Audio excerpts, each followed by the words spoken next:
Yeah, so aggressive B-cell lymphoma, we have to take into account that about 30 to 40% actually do not respond to first-line therapy and are not cured, so they relapse or are refractory to first-line therapy.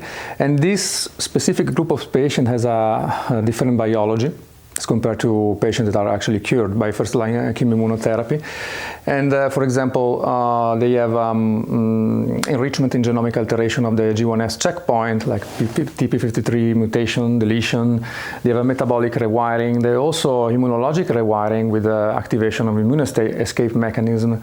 And this often happens in the context of disrupted immune system of the host of the patient that actually has been exposed previously to immunosuppressive therapies. So, having said that, it is no surprise that novel agents, novel opportunities that are currently explored are mainly immunotherapies. And there are three groups of immunotherapies currently available. First group is immunoconjugates, so antibodies linked to toxins that are delivered selectively into B cells in this case, and these toxins actually act on vulnerabilities, specific vulnerabilities that are basically selected by previous exposure to first-line chemoimmunotherapy, such as G2M checkpoint reliance or high sensitivity to difficult to repair DNA damage. So, for example, we have available immunoconjugates right now are polatuzumab vedotin and loncastuximab tesirine that have actually received the FDA approval a few years ago and actually are currently available also in Europe.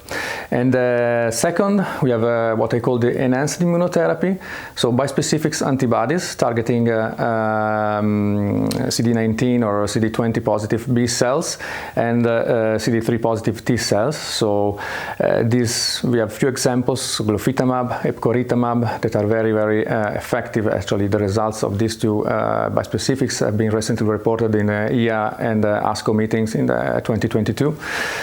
And also monoclonal antibodies with engineered Fc receptor actually that enhance ADCC, so enhance cytotoxicity mediated by macrophages or NK cells.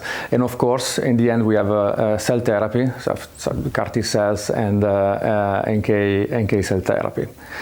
So these novel agents represent a great opportunity for patients. For example, bispecific antibodies, epcoritamab and glofitamab, are able to induce complete remissions about 40% of patients, heavily pretreated patients, often previously exposed also to CAR T cells. So this may represent a treatment option also for patients who relapse or are refractory to CAR T cell therapy. And combination of tafasitamab lenalidomide as well, for example, this is a very effective regimen inducing complete remission in about 40% of patients as well. And if you think about this group of patients a few years ago, where actually we didn't have any treatment option, actually just in 2-3 years we made a great advancement in the therapy of diffuse large B-cell lymphoma.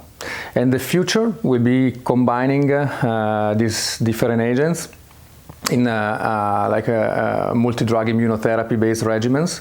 And there are also a few examples. For example, in the last ASH meeting has been reported a combination of polatuzumab vedotin with a bispecifics with mosunetuzumab, and the combination of the two, so immunoconjugates combined with bispecific antibodies, reaching a complete response rate of approaching 50% in a cohort of heavily pretreated patients. So probably this is the future. And even if you apply these therapies in the context of first-line therapy, so where the immune system of the host is even more fit, I would say, so not previously exposed to any immune suppressive therapy, the response rate actually can further increase We have the example of mosunetuzumab, which is a bispecific CD20-CD3 antibodies.